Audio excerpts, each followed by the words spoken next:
In the name of Allah, the most gracious, the most merciful, peace be upon you viewers. You are watching the YouTube channel. I am Imran Khan. Let me present to you the latest general updates. First of all, I will share with you the details regarding the attack Israel carried out on Iran and what retaliatory actions Iran has taken so far. There is turmoil all over the world, and the Middle East once again stands on the brink of a major war where peace and security could be in serious jeopardy. This could turn into a major war, or it could just be an operation. Israel has named it Rising Lion. This operation is like an awakened lion. The Israeli Prime Minister Netanyahu has also issued a statement regarding this. It's a 7-minute statement. I've listened to it. It contains all the same points that were made before the attack on Iraq. They are the very same points that were made before the attack on Afghanistan. It's all the same things. The episode repeats itself, just like before the attack on Libya, just like before the attack on Syria. Now, before the attack on Iran, similar things are being said, and the main point is that they claim Iran is very close to making a nuclear weapon. So my question is, America has nuclear weapons, Russia has them, Pakistan and India have them, the UK has them, France has them, and other countries have them too. North Korea has them. So what will happen if Iran has nuclear weapons? Israel also has some very dangerous weapons. It was the same excuse of weapons that was used to attack Iraq, and to this day Iraq has not recovered. I was watching a video from the year 2000 or 2002 of Netanyahu himself when he was supporting the attack on Iraq. And when he supported the attack on Iraq, he said that there would be peace in the world and Iraq would become much better after Saddam. But as you have seen, from then until now, what has been happening? The fire burning in Iraq has not been extinguished. There is a fire burning in Syria, in the entire Middle East, in many countries where Western interests are not protected, let's say, where America and its allies' interests are not protected. The situation is not good. Now Iran is acquiring nuclear capability, and they themselves admit this. They say, yes, we are doing this. It is our right. They also possess missile technology. Iran has built many missiles. Some of these missiles are actually capable of reaching and attacking Israel. The most important weapon that Iran currently possesses, which is able to reach Israel, is called the Shahab 3. This particular missile can strike Israel because its range is approximately or even slightly more than 2,000 kilometers or more. Now, when you consider its range, it reaches all the way to Israel. As for Iran's other weapons, the Shahab 1 has a range of 300 kilometers, so it cannot reach Israel. They have the Fateh missile, which has a range of 500 kilometers. The Shahab 2 also has a range of 500 kilometers. The Zulfikar can go up to 700 kilometers, and the Qiyam can reach up to 750 kilometers. But there are some missiles that Iran possesses which can reach Israel. Iran has worked on drones and missiles. Regarding the threat from Israel or the issue of Israel, Iran has had two strategies. First, Iran has continued to support the resistance groups. Iran has supported the resistance against Israeli oppression and brutality. It has supported Hezbollah and other organizations. For a long time, Israel has been attacking Iranian commanders or those connected to Iran or those working against Israel, as it has done in Lebanon, in Beirut, in Syria, and in other neighboring countries. Israel has carried out intelligence-based operations and has martyred several important commanders. This is now Israel's intelligence at work. They have a method of intelligence through which they succeed.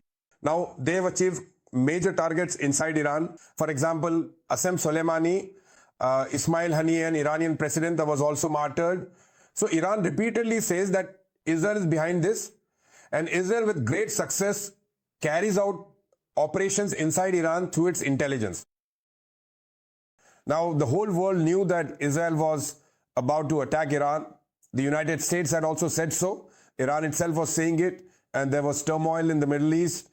All the defense analysts around the world were saying the same thing, that Israel could attack Iran at any moment. So Iran must have made arrangements for its intelligence as well. Iran must have also made arrangements to protect its generals and scientists. But even so, Iran will have to face the fact that time and again there are intelligence failures within the country. Time and again information leaks from within, and Israel receives absolutely exact information. Either Israel is so advanced that it gathers intelligence inside Iran without any human intelligence, which is very difficult, and if human, then Iran will have to carry out a major operation within its own ranks to find out how information is leaking and reaching Israel. That is, Israel attacked exactly those locations where Iran's army chief was present.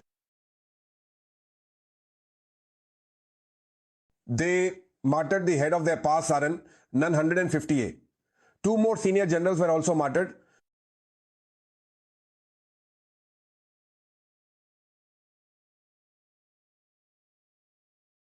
They targeted people close to them, some of whom were civilians as well.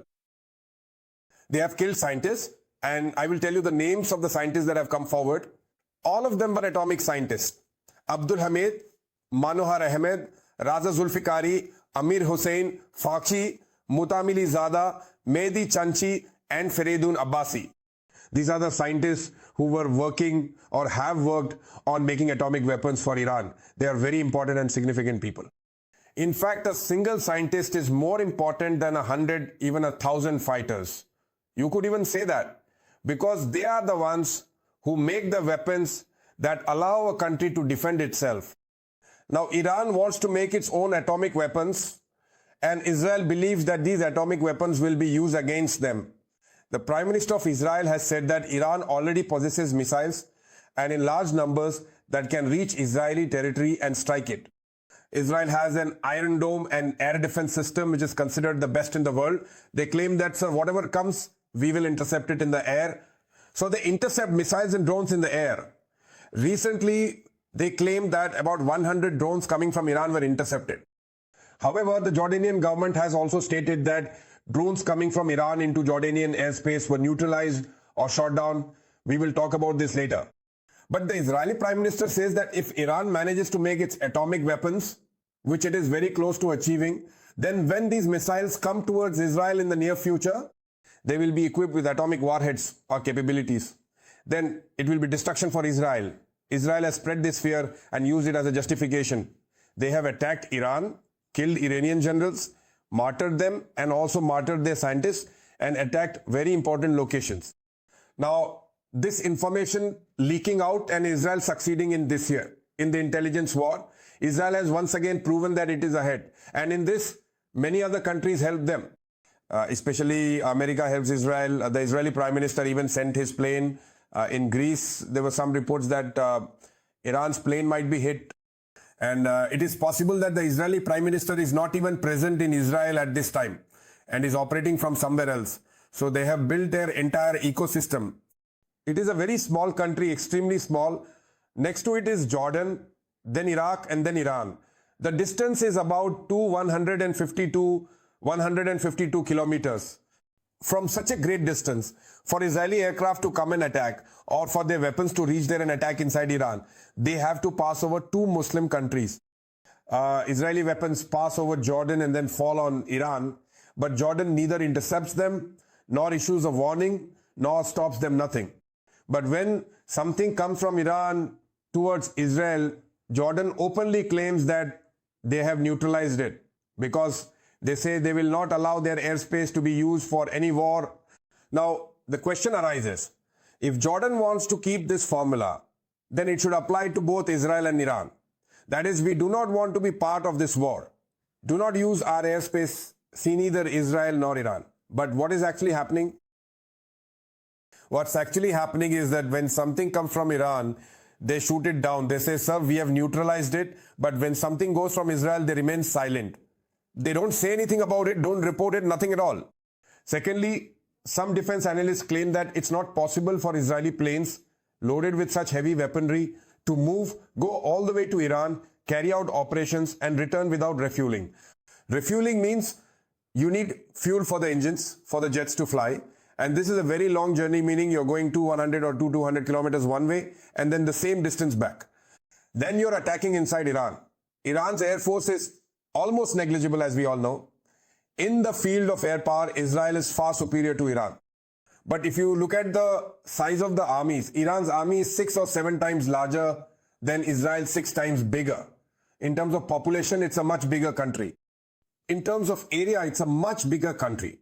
But if you look at the defense budget, Israel's is more than double that of Iran. It's a wealthier country. But since their borders don't touch, the possibility of a direct military conflict is low. Their borders don't meet. If their borders did meet, Iran would have done something long ago, would have launched a major war against Israel. But Israel benefits from the fact that Iraq and Jordan are in between. If you look at the map, you'll see here's Iran, then Iraq, then Jordan. If you go downwards, there's Saudi Arabia, and further up, there's Bahrain. On the other side, there's Israel or the Palestinian occupied territory. Gaza is there. So Israel takes great advantage of this. They are ahead in technology. America supports them. And as for the technology Iran has, how Iran will use it remains to be seen. Because in recent times, Iran has showcased some of its weapons. Some videos were released on social media and in the media showing that Iran has made new weapons and missiles and that it will launch them against Israel if Iran is attacked or if its atomic facilities are targeted. Now attacks are happening continuously.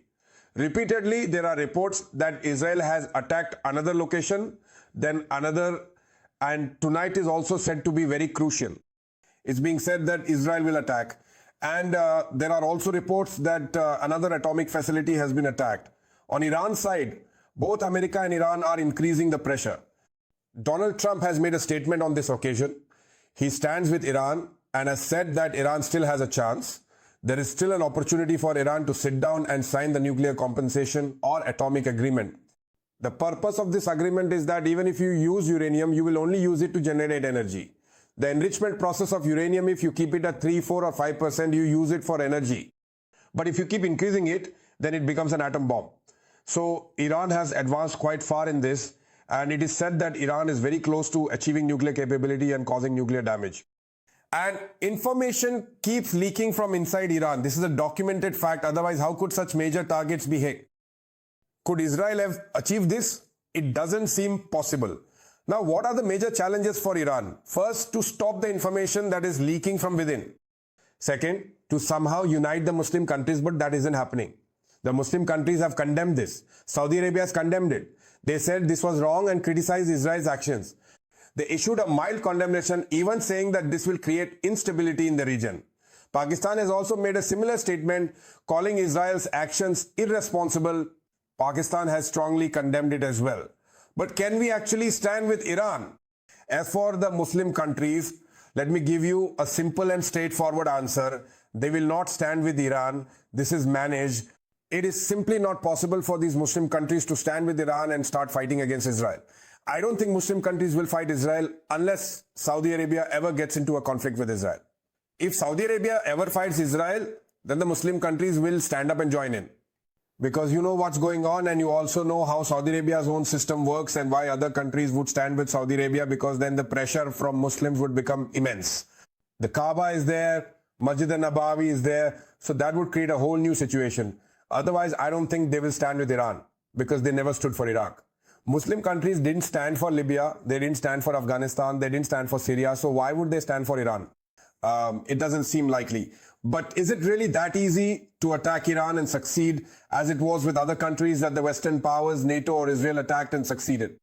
But so far, the recent attack on Iran was carried out by Israel alone. Yes, it is being supported, but no one is doing it openly. If this war escalates on a large scale, it's possible that NATO might get involved. Even in that situation, Muslim countries have remained silent before, and it doesn't seem like they will speak up now either. We need to talk about the reality. But you have to give Iran credit for its resilience. They have been under constant attack. They have faced repeated failures on many fronts. Their most important commanders have been martyred in the Middle East. There have been martyrdoms inside Iran. There have been repeated attacks, 4 times. They have even raised flags over mosques. This is taken to mean that now they will take revenge, that they will retaliate. So the flags are raised. 4 times they have raised flags over their mosques. Even Hassan Nasrallah was targeted at their mosques. Anwar Saib was also targeted and martyred. Haniyeh was martyred. Ismail Haniyeh's entire family was later martyred. So the flags have been raised again and again. But Iran has not yet managed to take any solid revenge against Israel. And now it depends on Iran what major step will it take, after which the next situation will unfold before us. I have laid out for you what has happened so far. The world should move towards peace. The price of petrol has suddenly shot up in the global market after this incident. And I want to show you a video of a princess. This is Princess Dina. Look, this is a slightly earlier video of her. She was talking about Palestine, and you can see how she broke down in tears and said sorry. Did you see that? The people sitting there applauded her saying, Madam, your heart is so soft. She is Princess Dina from Uzbekistan. She was talking about aid workers who go to provide relief in Palestine. So this is what's happening. People are hungry. 2 million people are hungry.